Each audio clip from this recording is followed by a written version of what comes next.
और अध्याय 2 की। आज के इस वीडियो में हम लोग तीसरे अध्याय को डिस्कस करने वाले हैं। इस अध्याय में हम लोग सरकार के विषय में जानेंगे कि सरकार क्या होता है, सरकार की जरूरत क्यों होती है, फिर सरकार के कौन कौन से स्तर होते हैं, सरकार कैसे कार्य करती है। ठीक है, इन सब चीजों को जानेंगे। सबसे पहली बात है कि सरकार की जरूरत क्यों।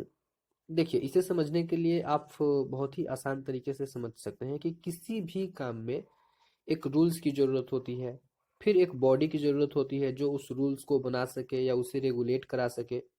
जैसे मान लीजिए कोई गेम होता है, कोई खेल, क्रिकेट है या कोई भी खेल है, उसके लिए क्या है, एक बॉडी है जो ये निर्धारित करती है कि इस खेल के क्या क्या रूल्स होंगे, नियम होंगे, फिर इसमें कौन कौन से लोग लाए जाएंगे। मतलब डिसीजन लेने के लिए, रूल्स बनाने के लिए, उसको रेगुलेट करने के लिए एक बॉडी की जरूरत होती है। ऐसे ही सरकार काम करती है देश के लिए। अब समझ लीजिए कि देश क्या है, एक संस्था है। देश में इतने सारे लोग रह रहे हैं, करोड़ों लोग, इन सबको रेगुलेट करने के लिए डिसीजन लेने की जरूरत पड़ती है, रूल्स बनाने की जरूरत पड़ती है, उसे रेगुलेट करने की जरूरत पड़ती है। तो इसी काम को सरकार जो है करती है। ठीक है, जैसे एग्जाम्पल के रूप में यहाँ दिया जा रहा है कि मान लीजिए देश के सुरक्षा की बात हो या फिर देश में किसी संसाधन को नियंत्रित नियंत्रित करने की बात हो, तो इन सब के लिए ऐसे गंभीर जो मुद्दे होते हैं, सरकार इन सब के लिए डिसीजन लेती है और आगे का क्रियाकलाप करती है। ठीक है, अगला आता है सरकार के स्तर। सरकार किस किस स्तर पे कार्य करती है। अगर आप भारतीय लोकतंत्र का उदाहरण लेंगे तो सरकार 3 स्तर पर कार्य करती है।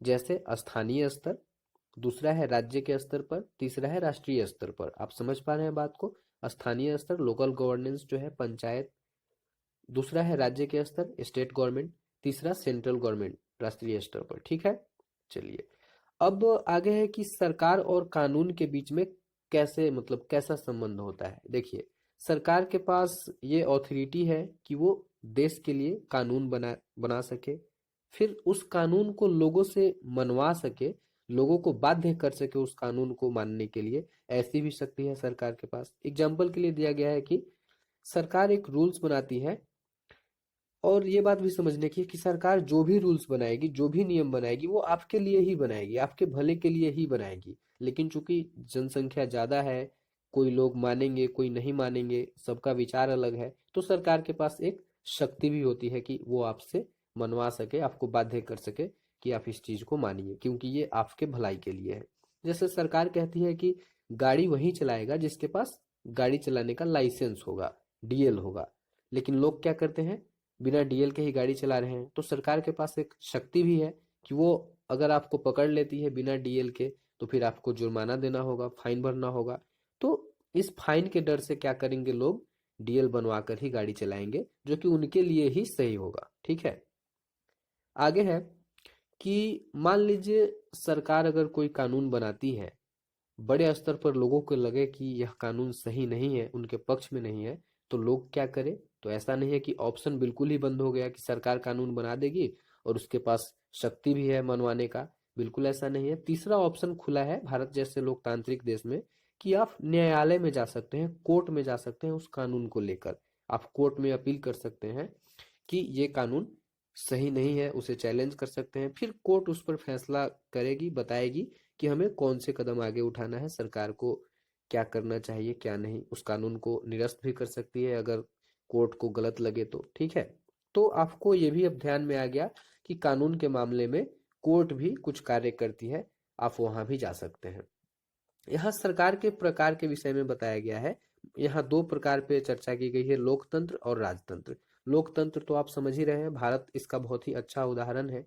लोकतंत्र में क्या होता है, लोग वोट देकर अपने प्रतिनिधि या नेता को चुनते हैं, फिर वो सारे प्रतिनिधि मिलकर नेता चुनते हैं, फिर सरकार का गठन होता है, सरकार अब देश के लिए या राज्य के लिए कार्य करती है। लोकतंत्र में एक चीज हमेशा होता है, जो सरकार बनेगा, वो सरकार हमेशा अपने जनता के प्रति जो है उत्तरदायी होता है। उन्हें सफाई देनी पड़ती है। कोई कानून बनाएंगे या बनने वाला है तो सरकार जनता के सामने सफाई देगी, बताएगी कि हम ये कानून क्यों बना रहे हैं, आपको इससे क्या प्रॉफिट होगा। ठीक है, दूसरा होता है राजतंत्र, सरकार का ही एक प्रकार है। राजतंत्र में सारा अधिकार राजा के पास होता है, उसके पास सलाहकार की समिति होती है, लेकिन सलाह सुनने के बाद भी अंतिम निर्णय करने का जो फैसला होता है, शक्ति होता है, वो राजा के पास ही होता है। ठीक है, चलिए अब थोड़ा सा हम और आगे बढ़ के लोकतांत्रिक सरकार को समझेंगे कि लोकतंत्र क्या होता है, कैसे कार्य करता है, थोड़ा सा विस्तृत रूप में समझेंगे।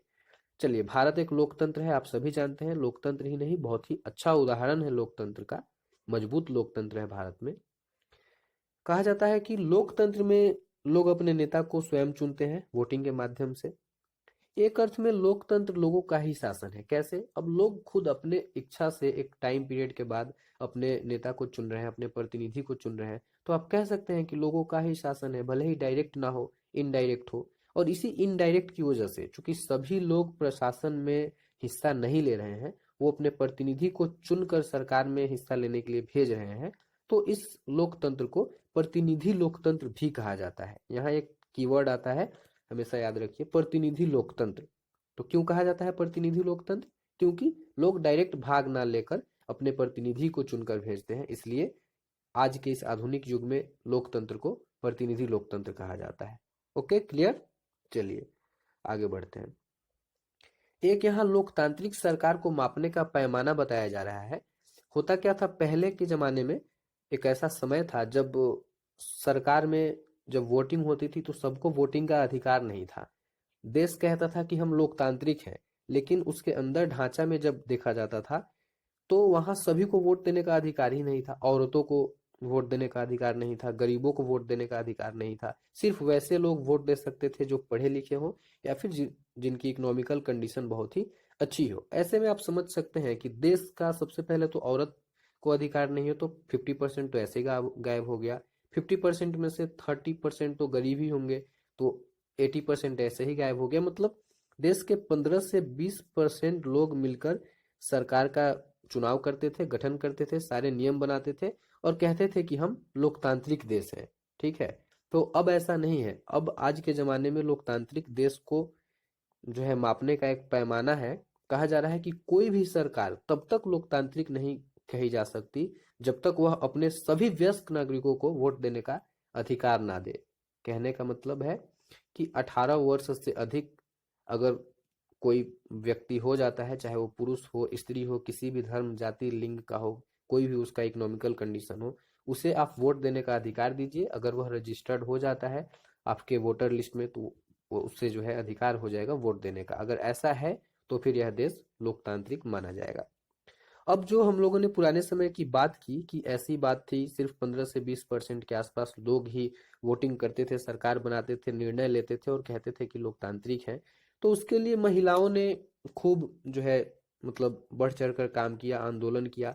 प्रथम विश्व युद्ध के समय जब सभी पुरुष युद्ध में व्यस्त हो गए थे, बिजी हो गए थे, तो महिलाओं को इन्वाइट किया गया अनेक कार्यस्थल पर कार्य करने के लिए। उस समय लोगों ने देखा कि महिलाएं भी पुरुष से कम काम नहीं करती, और फिर महिलाओं को भी एक मोटिवेशन आया कि जब हम लोगों में इतनी शक्ति है कि हम सभी काम को कर सकते हैं, पुरुष के बराबर जो है कार्य कर सकते हैं, तो हमें भी वोटिंग का अधिकार चाहिए, सरकार में हम भी भाग लेंगे, क्यों ना ले।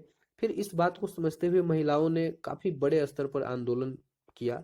इसे महिला मताधिकार आंदोलन या फिर सफरेज मूवमेंट के नाम से जाना जाता है। सफरेज का अर्थ होता है वोट देने का अधिकार, तो सफरेज मूवमेंट हुआ जिससे आगे चलकर महिलाओं को वोट देने का अधिकार मिला। हम आगे पढ़ते हैं कि अमेरिका में औरतों को वोट देने का अधिकार 1920 में मिला, जबकि इंग्लैंड में 1928 में। इस मामले में अपना देश भारत बहुत ही अच्छा रहा, चूंकि वो एक्सपीरियंस लेता रहा, इन सब चीजों को देखता रहा।